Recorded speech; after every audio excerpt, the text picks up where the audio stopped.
الله الرحمن الرحيم. الحمد لله رب العالمين والعاقبة للمتقين والصلاة والسلام على أشرف الأنبياء والمرسلين وعلى آله وأصحابه أجمعين.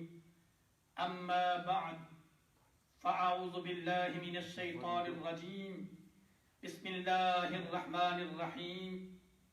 إن الله وملائكته يصلون على النبي يا أيها الذين آمنوا صلوا عليه وسلموا تسليما.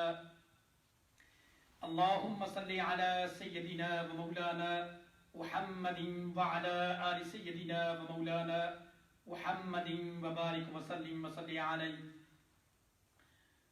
ہدیہ درود و سلام کی بعد سب تعریفیں اس خالق کائنات کے لیے ہیں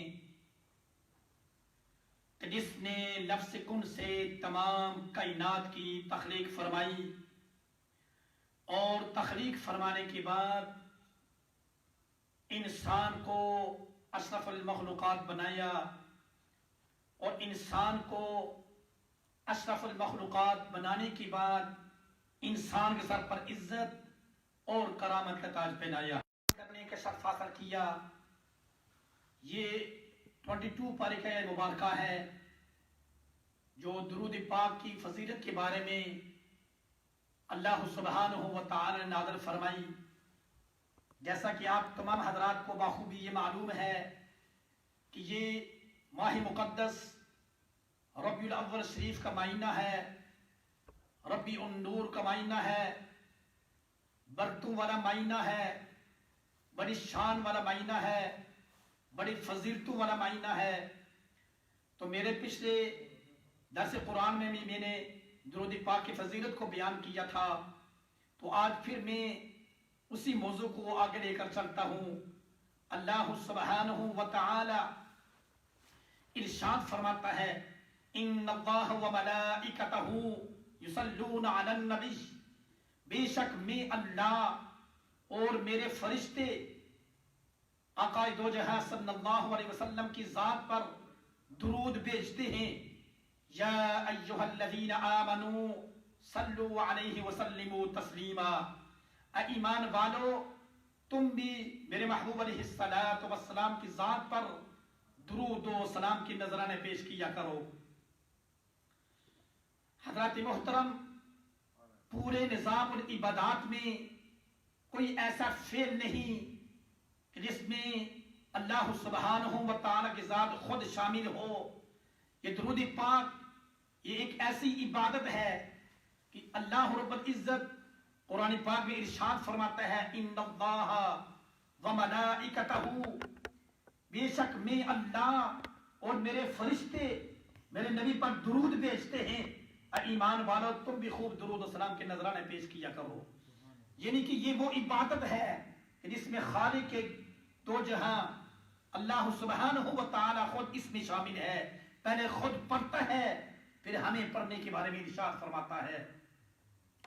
دیکھیں حدیث پاک میں آتا ہے کہ پورے نظام العبادات میں عبادت دو قسم کی ہے، نماز، روزہ، زکوٰۃ، حج، صدقہ و خیرات، یہ ایک قسم کی عبادت ہے. اور درود پاک پڑھنا یہ دوسری عبادت ہے. جو ہم نماز پڑھتے ہیں، زکوٰۃ ادا کرتے ہیں، روزہ رکھتے ہیں، حج کرتے ہیں، اس عبادت کا نام ہے ظنی القبول عبادت. عبادت دو قسم کی ہے، یعنی اس کا نام ہے ظنی القبول عبادت.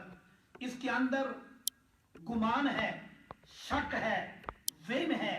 یعنی کسی کے پاس کوئی گارنٹی نہیں کہ میں نے نماز ادا کی، میری نماز مقبول ہو گئی، میں نے حج کیا، میرے حج کو اللہ رب العزت نے قبول کیا، میں نے زکوٰۃ ادا کی، قبول ہو گئی.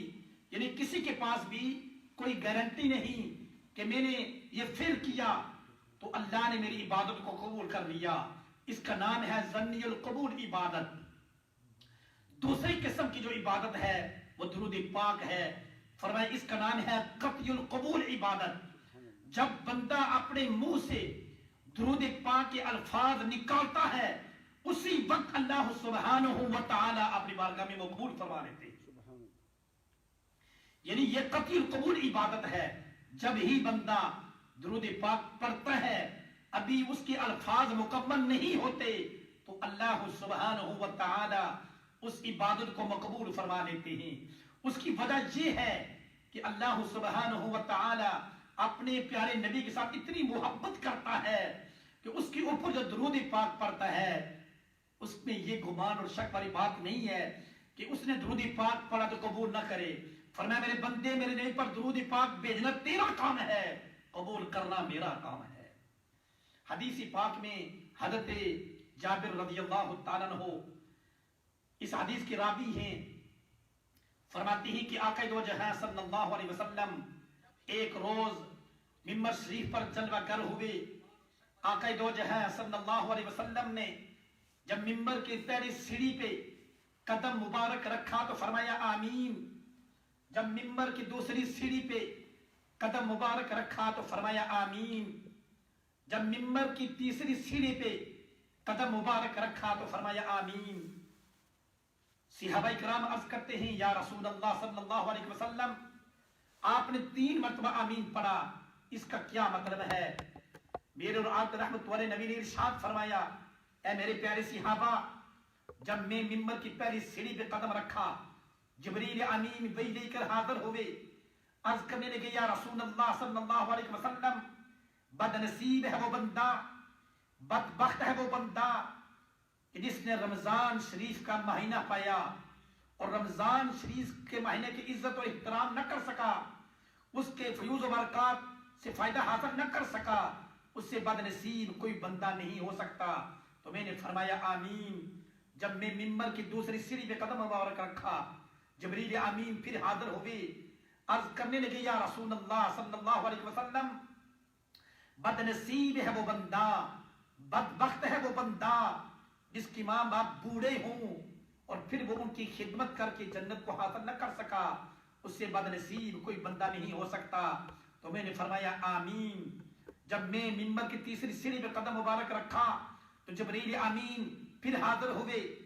عرض کرنے لگے یا رسول اللہ صلی اللہ علیہ وسلم بد نصیب ہے وہ بندہ, بدبخت ہے وہ بندہ کہ جس محفل میں جس جگہ میں آپ کا نام لیا گیا ہو پھر اس بندے نے آپ کی ذات پر درود پاک نہ پڑھا ہو, اس سے بد نصیب کوئی بندہ نہیں ہو سکتا.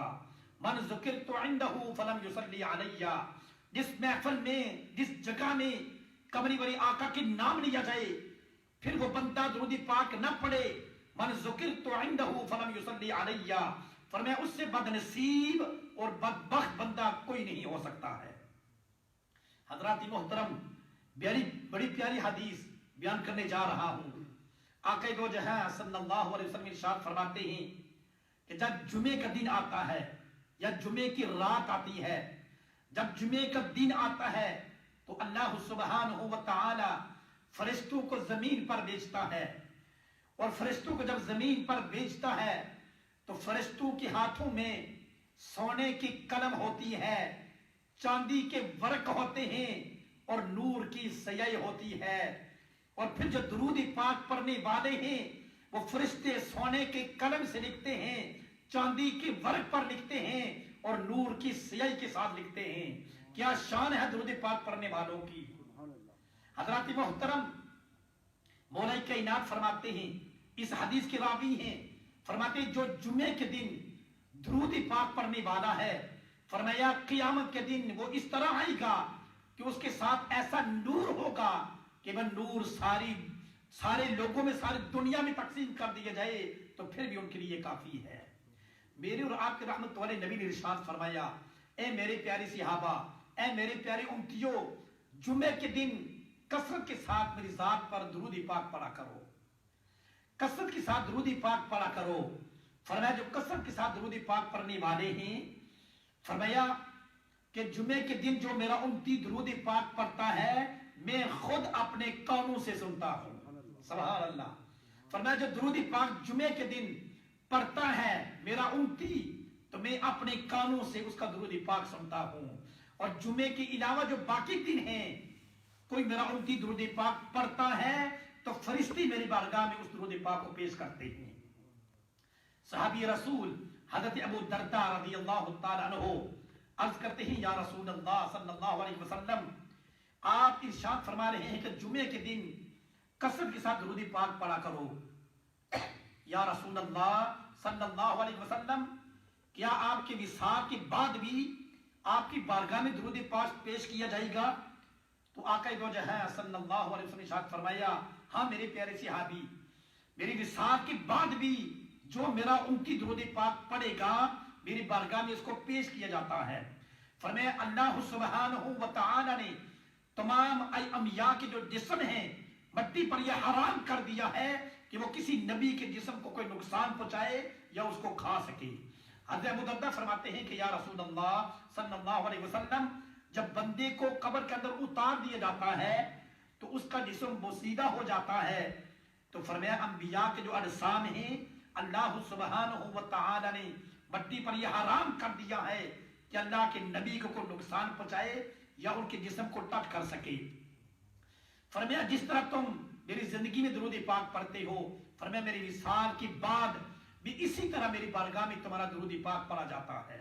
حضرات محترم، احادیث کے الفاظ ہیں، دیکھیں ہم اس دنیا کے گناہگار بندے ہیں، جب فرشتے ہم درود پاک پڑھتے ہیں تو فرشتے آقا علیہ الصلوۃ والسلام کی خدمت میں جا کر عرض کرتے ہیں یا رسول اللہ صلی اللہ علیہ وسلم، فلان بن فلاں آپ کی ذات پر درود پاک پڑھ رہا ہے۔ آپ اندازہ لگائیں جب فرشتے ہمارا نام لے کر کملی والی آقا کی سامنے درود پاک پیش کرتے ہوں گے تو کملی والی آقا کی روح کتنی خوش ہوگی۔ فرمایا میرے پیارے صحابہ، جمعے کے دن کثرت کے ساتھ درود پاک پڑھا کرو۔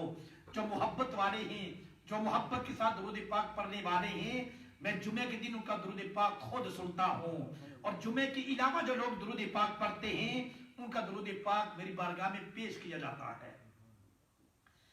حضرات محترم، ایک نبی پاک کے صحابی تھے اور عرض کرنے لگے یا رسول اللہ صلی اللہ علیہ وسلم، یا رسول اللہ صلی اللہ علیہ وسلم، میرے گھر میں غربت ہے، فاقہ ہے، تو کوئی وظیفہ بتائیں۔ تو میرے العاق رحمت والے نبی نے ارشاد فرمایا کہ اے میرے پیارے صحابی، جب تم اپنے گھر میں داخل ہو تو سب سے پہلے کہو السلام علیکم، چاہے کوئی بندہ گھر میں موجود ہو یا نہ ہو۔ اگر کوئی بندہ موجود نہیں تو فرشتے آپ کو جواب دیں گے، اور اس کے بعد میری ذات پر درود پاک پڑھو، اور درود پاک پڑھنے کے بعد پھر سورہ اخلاص بھی پڑھ لیا کرو۔ تو وہ صحابی رسول نے ایسا ہی کیا۔ تو مفسرین اکرام لکھتے ہیں کہ اللہ سبحانہ و تعالی نے درود پاک پڑھنے کی برکت سے ان کو اتنا مال عطا کیا کہ جو اس شہر کے بندے، اس محلے کے جو بندے تھے، ان سے قرض لے کر اپنے گزر اوقات کیا کرتے تھے۔ مفسرین اکرام لکھتے ہیں کہ اس کی وجہ کیا تھی کہ کملی والی آقا کی ذات پر درود پاک پڑھا کرتے تھے۔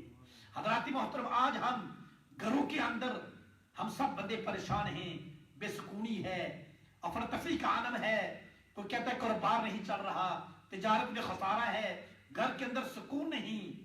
ارے میں آپ کو یہ آپ کی خدمت میں یہ عرض کرنا چاہتا ہوں کہ جس گھر میں کملی والے آقا کی ذات پر درود پاک پڑھا جاتا ہے یا درود پاک پڑھنے والے بندے ہیں، اس گھر میں کبھی غربت نہیں آ سکتی ہے، اس گھر میں کبھی بے سکونی نہیں آ سکتی ہے۔ آج اس کی یہی وجہ ہے کہ ہم نے قرآن پاک کے احکامات پہ، آقا علیہ الصلوۃ والسلام کی محبت، ان کے حدیث پہ عمل کرنا چھوڑ دیا، جس کی وجہ سے ہمارے گھروں کے اندر بے سکونی ہے۔ ہم رو رہے ہیں کہ ہماری اولاد ہماری بات نہیں سن رہی، وہ کاروبار کے اندر نقصان ہو رہا ہے۔ حضرات، جس گھر میں درود پاک کی محفل سجائی جاتی ہے، درود پاک کا ورد کیا جاتا ہے، درود پاک کے صدقے سے اس گھر میں کبھی فاقہ نہیں آ سکتا، نہ ہی اس گھر میں کبھی بے سکونی ہو سکتی ہے۔ روایات کے اندر آتا ہے، فرمایا قیامت کے دن حضرت آدم علیہ السلام سبز جوڑا پہن کر عرش الہی کی سائے کے نیچے آ کر تشریف فرما ہوں گے، اور وہ یہ دیکھتے ہوں گے کہ کون جنت کی طرف جا رہا ہے، کون جہنم کی طرف جا رہا ہے۔ تو اتنے میں کیا دیکھتے ہیں کہ ایک آقا دو جہاں صلی اللہ علیہ وسلم کا امتی، جس کو فرشتے جہنم کی طرف لے کر جا رہے ہوں گے۔ حضرت آدم علیہ السلام پکار پکار کر کہیں گے فرمائیں گے یا رسول اللہ صلی اللہ علیہ وسلم فرشتے آپ کی امتی کو جہنم کی طرف لے کر جا رہے ہیں. جب یہ منظر ہوگا تو آقا دو جہاں صلی اللہ علیہ وسلم فرشتوں کے پیچھے جلدی جلدی قدم اٹھاتے ہوئے تشریف لے کر جا رہے ہوں گے.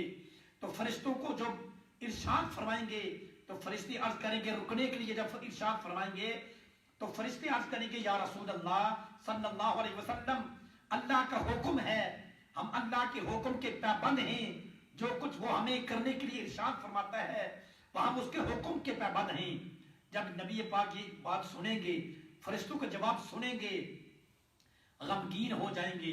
اللہ رب العزت کی بارگاہ میں عرض کریں گے مولا تو نے میرے ساتھ وعدہ کیا تھا کہ میں تمہیں تیری امت کے بارے میں تمہیں خوش کروں گا. جب آقا علیہ الصلوۃ والسلام یہ ارشاد فرمائیں گے تو عرش الہی سے ایک آواز آئے گی, ایک اللہ کی طرف سے آواز آئے گی, ندا آئے گی, فرشتوں جو میرا نبی محمد مصطفیٰ تمہیں کہتا ہے ان کی اتباع کرو, جو کچھ وہ کہتے ہیں وہی کر لیجیے.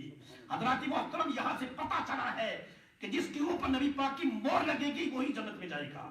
جس کے اوپر مہر نہیں لگائیں گے چاہے اس دنیا میں کروڑوں نمازیں پڑھے حج کرے عقیدہ درست نہیں ہے جنت میں نہیں جا سکتا ہے. کمنی والے آقا جس کو آپ مہر لگائیں گے وہی جا سکے گا. فرمایا فرشتے جب اتباع کرتے ہوئے رک جائیں گے اس گناہگار بندے کو جو جہنمی تھا فرشتے جہنم کی طرف لے کر جا رہے تھے, نبی پاک اس کو جب واپس بلائیں گے دوبارہ میزان عمل پر اس کو لایا جائے گا. تو کملی والے آقا ایک سفید کاغذ کا ٹکڑا اس کی نیکیوں والے پرلے میں ڈال دیں گے, اور جب ڈال دیں گے تو اس کی نیکیاں زیادہ ہو جائیں گی. ایک اعلان ہو گیا, ایک اعلان ہوگا کہ کامیاب ہو گیا, کامیاب ہو گیا. جب فرشتے اس جہنمی کو جنت کی طرف لے کر جا رہے ہوں گے تو وہ بندہ عرض کرے گا فرشتوں ذرا ٹھہر جاؤ, جس سرکار نے مجھ پر اتنا کرم کیا ہے ذرا میں اس سے کچھ عرض کر لوں. فرشتے جب اس بندے گناہگار کو نبی پاک کی خدمت لے کر جائیں گے تو وہ عرض کرے گا کہ آپ کا اخلاق کتنا خوبصورت ہے, آپ کا چہرہ کتنا منور اور کتنا روشن ہے, آپ نے مجھے جہنم سے نکال کر جنتی بنا دیا, ذرا آپ میرے ماں باپ آپ کے نام پر قربان ہو جائیں, ذرا آپ بتائیں کہ آپ کون ہیں. وہ بندہ گناہگار عرض کرے گا کہ آپ بتائیں آپ کون ہیں. تو میرے اور آپ رحمت والے نبی ارشاد فرمائیں گے کیا تو نے مجھے نہیں پہچانا. وہ عرض کرے گا یار میں نے آپ کو نہیں پہچانا. تو نبی پاک فرمائیں گے کہ میں محمد رسول اللہ ہوں, تیرا نبی ہوں, اور یہ کاغذ میں جو تیرے پرلی میں ڈالا ہے یہ تیرا درود پاک تھا جو تو دنیا میں میری ذات پر پڑھا کرتا تھا. حضرات محترم یہاں سے پتہ کیا چلا ہے کہ وہ گناہوں کے اندر لت پت تھا, جہنمی تھا, جہنم کے اندر جا رہا تھا, مگر نبی پاک کے ساتھ محبت کرنے والا تھا, عشق کرنے والا تھا, پیار کرنے والا تھا, عقیدے کا درست اور پکا بندہ تھا. درود پاک کے صدقے سے اس کو جنت میں اللہ نے اعلیٰ مقام عطا فرمایا ہے. حدیث پاک میں فرمایا کہ حضرت خواجہ حسن بصری رحمۃ اللہ علیہ فرماتے ہیں ان کی خدمت میں ایک عورت حاضر ہوئی اور عرض کرنے لگی اے خواجہ حسن بصری میری ایک بیٹی تھی جو فوت ہو گئی, تو میں یہ چاہتی ہوں کہ رات خواب میں مجھے آئی. حضرت امام حسن بصری رحمۃ اللہ علیہ نے فرمایا کہ تم نماز عشاء پڑھیں اور نماز عشاء پڑھنے کے بعد 4 رکعت نماز نوافل پڑھنا اور سورۃ الفاتحہ کے بعد الہاکم التکاثر پڑھنے کے بعد درود جو نوافل اس طرح پڑھنا کہ سورہ فاتحہ کے بعد الہاکم التکاثر پڑھنا اور پھر درود پاک پڑھتے پڑھتے سو جانا. اس عورت نے ایسے ہی کیا, نماز عشاء ادا کرنے کے بعد 4 رکعت نماز نوافل ادا کیے اور درود پاک پڑھتے پڑھتے پھر وہ عورت سو گئی. خواب کے اندر کیا دیکھتی ہے کہ اس کی وہ بیٹی خواب کے اندر آئی, جہنم کے اندر بری طرح عذاب کے اندر گرفتار ہے, گندک کا لباس پہنا ہوا ہے, اس کے ہاتھوں میں پاؤں میں بیڑیاں ہیں, ہتھکڑیاں ہیں اور بری طرح عذاب کے اندر گرفتار ہے. جب اس ماں نے اپنی بیٹی کی حالت دیکھی تو تڑپ اٹھی, صبح ہوئی تو حضرت خواجہ حسن بصری کی خدمت میں یہ سارا واقعہ پیش کیا. سارا واقعہ پیش کرنے کے بعد حضرت خواجہ حسن بصری نے فرمایا کہ اے عورت اپنی بیٹی کے لیے کچھ صدقہ و خیرات کرے, اللہ ان کو معاف کر دے گا. اور پھر صدقہ و خیرات ادا کرنے کے بعد کچھ دنوں کے بعد وہی لڑکی حضرت امام حسن بصری کی خواب کے اندر آئی. آپ کیا دیکھتے ہیں کہ وہ عورت، وہ نوجوان لڑکی جنت کے اندر سیر کر رہی ہے، جنت کے اندر ایک تخت پر بیٹھی ہے اور کہنے لگی ہے خواجہ یا حضرت آپ مجھے نہیں پہچانتے. فقالت تعرفنی یا حسن، فقالت اتعرفنی یا حسن، اے حسن کیا آپ مجھے نہیں پہچانتے؟ میں وہی لڑکی ہوں کہ جس کی ماں آپ کی خدمت میں حاضر ہوئی تھی. خواجہ صاحب نے پوچھا کہ تیری ماں جو تیری حالت بیان کر رہی تھی وہ تو جنت کے اندر ہے. عرض کرنے لگی ہاں میں پہلے عذاب کے اندر گرفتار تھی، میری ماں نے جو واقعہ بیان کیا تھا وہی تھا، میں عذاب کے اندر گرفتار تھی، مگر جس قبرستان میں میں مدفون تھی اس قبرستان کے قریب سے ایک اللہ کے نیک بندے کا گزر ہوا. اس نے درود پاک پڑھا ہوا تھا اور اس نے کھڑے ہو کر پورے قبرستان والے کے روح کو اساری ثواب درود پاک پڑھ کر اساری ثواب کر دیا، جس کے صدقے سے اللہ رب العزت نے اس قبرستان کے اندر 70,000 گناہگار بندے تھے جن کو عذاب ہو رہا تھا. اللہ رب العزت نے درود پاک کے صدقے سے سارے بندوں کو معاف کر کے جنت میں اعلیٰ مقام عطا فرمایا. تو حضرات محترم پتہ چلا کہ درود پاک قطعی القبول عبادت ہے. جب یہ پڑھ کر کسی کے لیے دعا مانگی جائے اللہ پھر اس کے گناہوں کو نہیں دیکھتا، اس کو معاف کر کے جنت میں اعلیٰ مقام عطا فرماتا ہے. حضرت سیدنا سفیان ثوری رحمۃ اللہ علیہ فرماتے ہیں کہ میں بیت اللہ شریف کا حج کر رہا تھا، میں طواف کر رہا تھا تو میں نے ایک شخص کو دیکھا کہ وہ ہر قدم پہ درود پاک پڑھ رہا ہے. میں نے اسے یہ ارشاد فرمایا کہ یہاں پر تو تسبیح و تحلیل پڑھنی چاہیے مگر تم درود پاک پڑھتے ہو. عرض کرنے لگے یا حضرت میں اور میرا والد حج کے لیے آ رہے تھے، راستے میں میرے والد کا انتقال ہو گیا. میرے والد کا جب انتقال ہوا تو گناہوں کی وجہ سے میرے والد محترم کا چہرہ متغیر ہو گیا، ان کے چہرے کی شکل بدل گئی. میں اتنا پریشان تھا کہ میں اکیلا تھا، یہ کیا ہوا؟ تو میں اپنے والد کے چہرے پر ایک کپڑا ڈال کر سفر کا تھکا ہوا تھا تو میں جب وہاں پر بیٹھا تو مجھے نیند نے غلبہ کیا، مجھے اونگ آ گئی، میں سو گیا. جب سو گیا میری قسمت کا ستارہ چمک اٹھا، میرے نصیب جاگ گئے. فرماتے جب میں سو گیا تو میں کیا دیکھتا ہوں، ایک ہستی آتی ہے، اتنا خوبصورت ان کا چہرہ ہوتا ہے، اتنی خوبصورت ان کی آنکھیں ہیں، اتنی خوبصورت زلفوں والے ہیں اور انہوں نے اپنے چہرے پر نقاب اوڑا ہوا ہے. جب میرے پاس آتے ہیں تو سواری سے نیچے اتر کر انہوں نے اپنے نوری نوری ہاتھوں کو، گورے گورے ہاتھوں کو، نورانی ہاتھوں کو میرے والد محترم کے چہرے پر پھیرا. جب اس ہستی نے میرے والد کے چہرے پر پھیرا تو میرا والد جو جس کا چہرہ متغیر ہو چکا تھا گناہوں کی وجہ سے، شکل بدل چکی تھی، کملی والے آقا کے جب اس کے اوپر ہاتھ پھیرا، مسک کیا تو وہ بندہ کہتا ہے کہ میرے والد کا چہرہ روشن اور منور ہو گیا. جب وہ ہستی جانے لگی میں نے اس ہستی کے پاؤں پکڑ لیے اور میں نے عرض کیا کہ آپ بتائیں آپ کون ہیں اور اس مشکل وقت میں آپ نے میری مدد کیوں کی ہے. تو حضرات محترم میرے اور آپ کے رحمت والے نبی نے ارشاد فرمایا کہ کیا تو مجھے نہیں پہچانتا، میں محمد الرسول اللہ ہوں. اور یہ اس نے پوچھا کہ میرے اس مشکل وقت میں آپ نے میری مدد کیوں کی ہے. تو میرے اور آپ کے رحمت والے نبی نے ارشاد فرمایا کہ تیرا والد گناہگار تھا، گناہوں کی وجہ سے اس کی شکل تبدیل ہو گئی تھی مگر وہ میرے ساتھ محبت کرتا تھا، عشق کرنے والا تھا، پیار کرنے والا تھا اور میری ذات پر درود پاک پڑھنے والا تھا. حضرات محترم اندازہ لگا لیجئے کہ جہنمی بندے ہو کر جہنم کے اندر فرشتوں کو لے کر جا رہے ہیں، اتنا گناہگار تھا کہ چہرہ تبدیل ہو گیا، شکل تبدیل ہو گئی مگر درود پاک پڑھنے والا تھا نا، عشق کرنے والا تھا، محبت کرنے والا تھا. تو نبی پاک خود تشریف لے آئے، اپنے عاشق کے پاس خود تشریف لے کر آئے، اپنا نوری نوری ہاتھ اس پر پھیرا تو جب ہاتھ پھیرا تو چہرہ روشن چاند جیسا ہو گیا. تو فرمایا بے شک گناہگار تھا، میرے اوپر درود پاک پڑھنے والا تھا، میرے ساتھ محبت کرنے والا تھا، عشق کرنے والا تھا. حضرات محترم یہاں پر بات عشق کی ہے، محبت کی ہے، عقیدے کی ہے، نسبت کی بات ہے.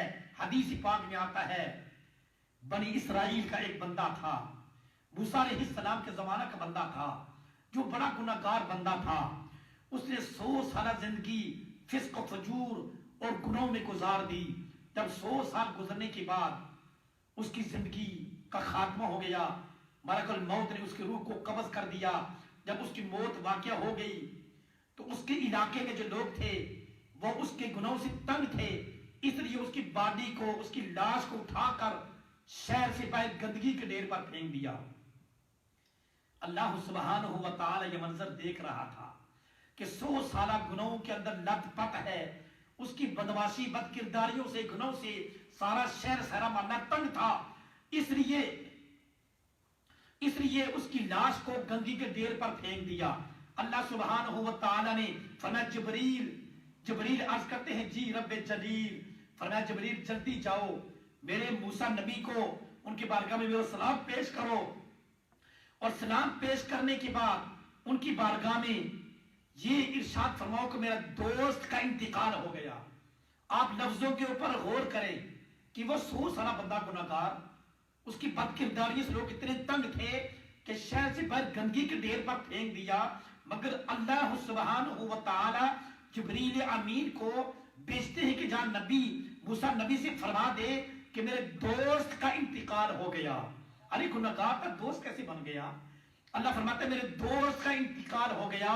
اے میرے پیارے نبی موسیٰ، آپ جائیں میرے دوست کو اٹھا کر لے آئیں، اس کو غسل دلوائیں، کفن پہنوائیں، نماز جنازہ ادا کروائیں، اور جو اس کی نماز جنازہ ادا کریں گے میں ان کو بھی بخش دوں گا، ان کو جنت میں اعلیٰ مقام عطا کروں گا. ارے قابل غور بات ہے، گناہگار تھا، 100 سال گناہوں میں لت پت تھا، اللہ نے دوست کیسے بولا؟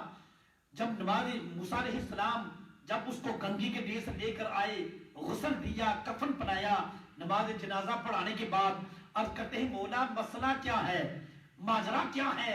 100 سال کا گناہگار تھا، سارے شہر والے محلے والے تنگ تھے اس کی بد کرداریوں کی وجہ سے. یا اللہ تو اس کو دوست کہتا ہے، وجہ کیا ہے؟ یا اللہ وجہ بتا، مسئلہ کیا ہے؟ اللہ نے فرمایا ہاں موسیٰ گناہگار تھا، بدکار تھا، سیاہکار تھا، مگر بات عشق کی ہے، محبت کی ہے، لگن کی ہے. موسیٰ اس نے تورات کو ایک مرتبہ کھولا تھا، اور جب اس نے تورات کو ایک مرتبہ کھولا تھا تو سب سے پہلے تورات کے اندر میرے نبی محمد مصطفیٰ کا نام اس نے دیکھا تو محبت سے میرے مصطفیٰ کے نام کو اس نے چون کر اپنی آنکھوں سے لگایا تھا. موسیٰ اس کی یادات مجھے اتنی پسند آئی کہ میں نے اس کے 100 سالہ گناہوں کو معاف کر کے اس کو جنت میں اعلیٰ مقام عطا فرمایا ہے. حضرات محترم دیکھیں، بنی اسرائیل کا ایک بندہ ہے، گناہوں کے اندر لت ہے، پت ہے، فسق و فجور کے اندر 100 سالہ اسے زندگی کو بسر کر دیا، کوئی نیک کام نہ کیا. اللہ فرماتا ہے میرا دوست ہے. موسیٰ گناہگار تھا، بدکار تھا، سب کچھ تھا، مگر میرے نبی محمد مصطفیٰ کے ساتھ محبت کرنے والا تھا، عشق کرنے والا تھا، پیار کرنے والا تھا، ان کے نام کو چومنے والا تھا. اس کی یادات مجھے اتنی پسند آئی کہ میں نے 100 سارے گناہوں کو معاف کر کے اس کو جنت میں اعلیٰ مقام عطا فرمایا. حضرات محترم، یہاں پر نمازوں کی، حج اور روزوں کی بات نہیں ہے، یہاں پر محبت اور عقیدت کی بات ہو رہی ہے، نسبت کی بات ہو رہی ہے. ہم تو نبی پاک کا کلمہ پڑھنے والے ہیں، اگر ہم درود پاک پڑھیں گے تو ہم نبی پاک کے امتی ہیں. ایک تو یہ ہمیں اعزاز ہے، دوسرا ہم درود پاک پڑھیں گے، جو لوگ درود پاک پڑھنے والے ہیں پھر اللہ ان کی بارگاہ میں ان کی شان کا اندازہ کون لگا سکتا ہے؟ اگر اللہ بنی اسرائیل کے بندے کو دوست کہہ سکتا ہے تو جو نبی محمد مصطفیٰ کو امتی ہے پھر درود پاک پڑھتا ہے، پھر اللہ کی بارگاہ میں اس بندے کی شان کا اندازہ کون لگا سکتا ہے؟ نبی پاک فرماتے ہیں جب بندہ میرا امتی میرے ذات پر درود پاک پڑھتا ہے، اس کے الفاظ ابھی مکمل نہیں ہوتے تو میری بارگاہ میں اسے پہلے پہنچ آتے ہیں، اور اسی وقت اللہ سبحانہ و تعالی اپنی بارگاہ میں اس کو مقبول فرما لیتا ہے. نبی پاک فرماتے ہیں میرے پیارے صحابہ جمعے کے دن کثرت کے ساتھ درود پاک پڑھا کرو، میں تمہارا درود پاک جمعے کے دن خود سنتا ہوں، اور باقی دنوں میں فرشتے آپ کا درود میری بارگاہ میں پیش کرتے ہیں. اور پھر فرمایا کہ جمعے کے دن فرشتے پوری روئے زمین پر آ جاتے ہیں، ان کے ہاتھوں میں سونے کی قلم ہوتی ہے اور چاندی کے ورق ہوتے ہیں، نور کی سیاہی کے ساتھ آپ کا درود پاک لکھتے ہیں اور میری بارگاہ میں وہ درود پاک پہنچایا جاتا ہے. تو حضرات محترم یہ ربیع الاول شریف کا معنی ہے. اس میں ویسے نعرے لگانے سے ہمیں کچھ نہیں ہوگا, ہمیں عملی کام کرنا چاہیے. اپنے گھروں کے اندر درود پاک کا ورد کرے. درود پاک بچوں کو, اپنی بیوی کو, ماں بہنوں کو یہ بتائیں کہ درود پاک ہی وہ عبادت ہے جو قطع قبول عبادت ہے. یہی وہ عبادت ہے جس کے پڑھنے سے بندے کے گناہوں کا کفارہ ہو جاتا ہے, بندے کے دل سے زنگ اتر جاتے ہیں.